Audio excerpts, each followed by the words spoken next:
Welcome back to The New Health. And today we have back with us Dr. Heather Gessling, our family physician in Missouri that we spoke with last week. Dr. Gessling, welcome back. Oh, thanks. Glad to be here.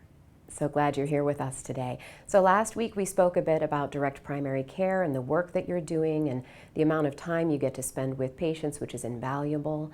And this week I would really love to dive into a controversial topic right now, which is the GLP-1 medications that are being used out there for weight loss.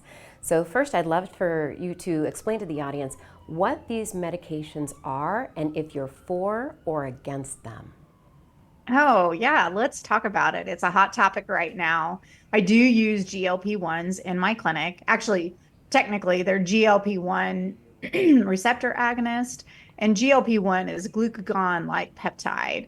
This molecule is a simple peptide, and it is a way to reduce appetite. And also, it can help with reducing blood sugar. The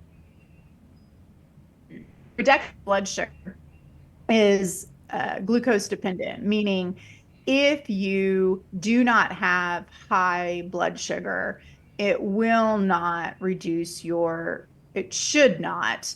I have heard some cases where a patient is on a high dose and they're not diabetic and it has caused some low blood sugar. But in general, it does not dangerously reduce your blood sugar. It is a medication that is used for diabetes because of that reduction of blood sugar, but then they found that it can have help with dramatic reduction in weight through multiple mechanisms. And so the mechanisms can be beneficial and they can also be harmful. And so I'm for them, but I'm also not a big fan of them in most circumstances. I have patients that have claimed and to do everything right or have done everything right. They've detoxified, they've changed their diet, they've reduced carbs and sugars, they're moving more, and they're just not losing that weight. And in that case, in my clinic, I do use a small dose and I keep it small and titrate very slowly up on that dose. And what happens is they have slowed gastric emptying, which means that they feel fuller quicker and longer, which reduces their interest in food and reduces their interest in eating a lot of food. So they feel full maybe within 6 bites of picking up, or starting a meal. And they may even, be on their sixth or seventh bite and taking that fork up to their mouth and they're like, ooh, I am full. And what I say is, if you're on that type of medicine and once you feel full, you must stop because it has an effect of some pretty significant GI disturbances. If they push past that feeling of fullness, they'll feel nauseated, they'll get severe reflux, they may even vomit because of that action on their gut. They're not moving food through their intestines at near the rate that they previously were. It really slows down the gastric emptying. Now, there is concern that some of this gastric emptying delay can be a permanent effect. I haven't seen that in patients. I'm not saying it doesn't happen, but I also do not titrate high up on this dose. Some of the problems with GLP-1s is that you can have significantly decreased muscle mass or bone density mass, especially if you have titrated too high or too fast. And so then you're really not eating much, which means you're really not getting much protein, you're not getting much fat, and it can have some significant effect, including, I'm sure people have heard about it, this Ozempic phase. If you're not getting protein, you're not getting that collagen in your system. And also there is research that shows that some GLP-1s can reduce the synthesis of collagen, and specifically the mRNA expression that leads to the synthesis of collagen and some enzymes that help produce it. So you don't necessarily want that. But the benefits of GLP-1s is that it can help reduce that food brain, that craving, that sort of focus on food that can happen in a lot of patients. So is that we talked a bit about it slows down your gastric emptying. It slows down. So it's slowing down digestion too. Yeah, it slows down digestion. And one of the things that I hear from patients a lot is that they feel so good on this medication. And I think one of the reasons is because when you slow down digestion, your body is getting a heck of a lot more nutrients pulled from that food than it was before. And our food is already so depleted of nutrients that if we're getting, maybe 50% more absorption of nutrients, I think it's going to make your brain feel good, your body feel good. I'm not exactly sure why patients feel so great when they're on this medication. That's just my guess, but you do get increased absorption of nutrients. Well, that's very good news. That's your yes pro side of our GLP-1s. So you were Mm. speaking about the titration that you are using smaller doses. So I have two questions about that. Why are so many people using high doses? And the other part of it is, are you losing the same amount of weight with a small dose? I think that would be a curiosity for people who are using this for weight loss, because I know it's now a weight loss, it's being used for weight loss, not just for diabetes or hyperglycemia.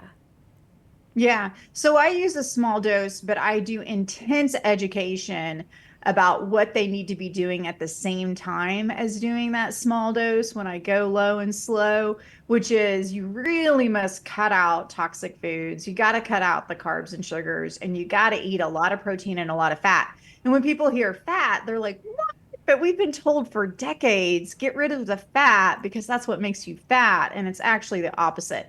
Good, healthy fat, not the seed oils or vegetable oils, but good healthy fat such as butter and red meat fat um, and olive oil, avocado oil. Those things are not harmful, and in fact, I suggest getting a heck of a lot of it. It causes satiety. It causes your body's metabolism to switch into fat burning mode.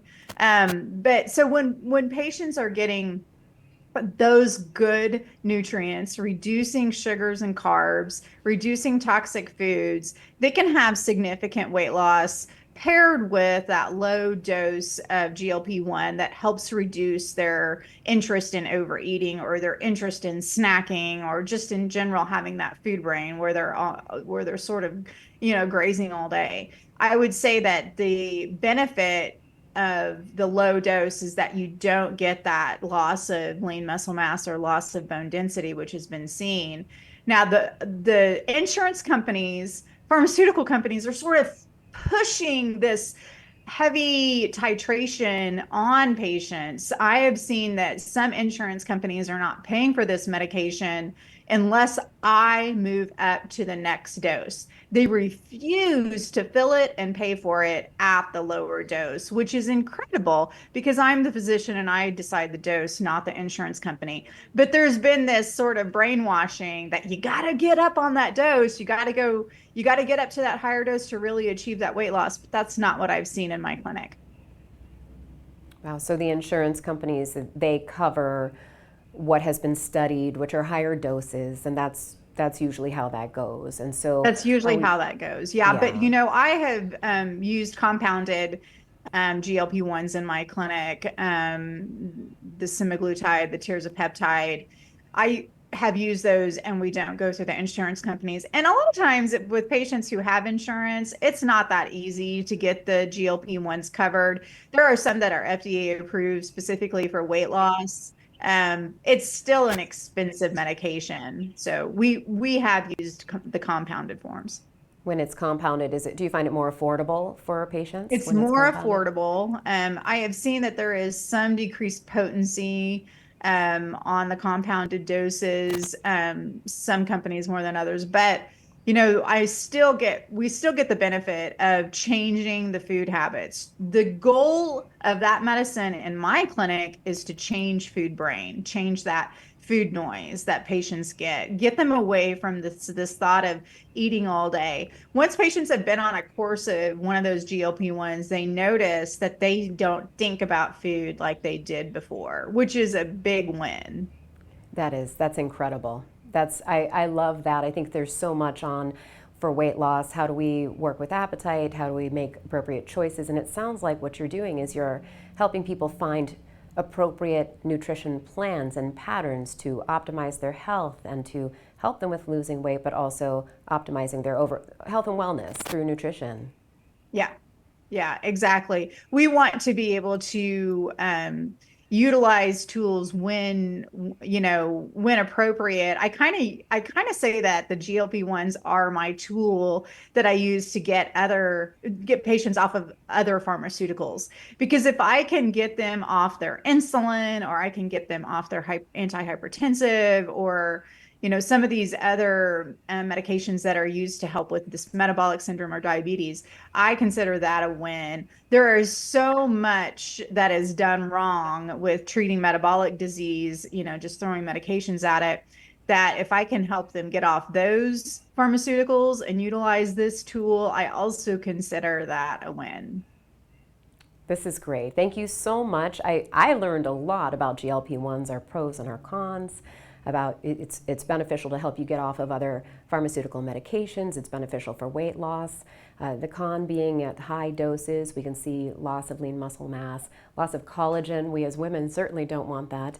And other adverse effects that you can see when you are taking these medications and you overeat. Thank you so much for coming and spending some time with us again, Dr. Gessling. Please tell us a little bit about what you have going on right now and how people can reach you.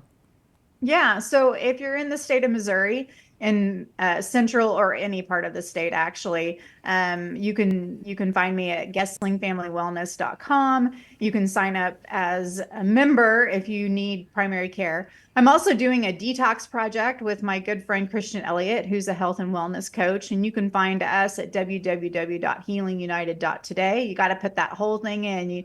Google's not good about just putting in healingunited.today. It may have been fixed, but you got to put that whole web address in. You can also find me at Twitter at @hgessling. And we're doing our next free 2-day seminar for detox, Christian and I, in September. So go to that website and get signed up for our newsletter, and you can be part of that 2-day program. Oh, that sounds wonderful. I hope people in Missouri are getting that information and signing right up. So thank you so much again for joining us today. I'm excited you're going to be back with us again next week. And for those of you watching, please come back after these messages for our next guest.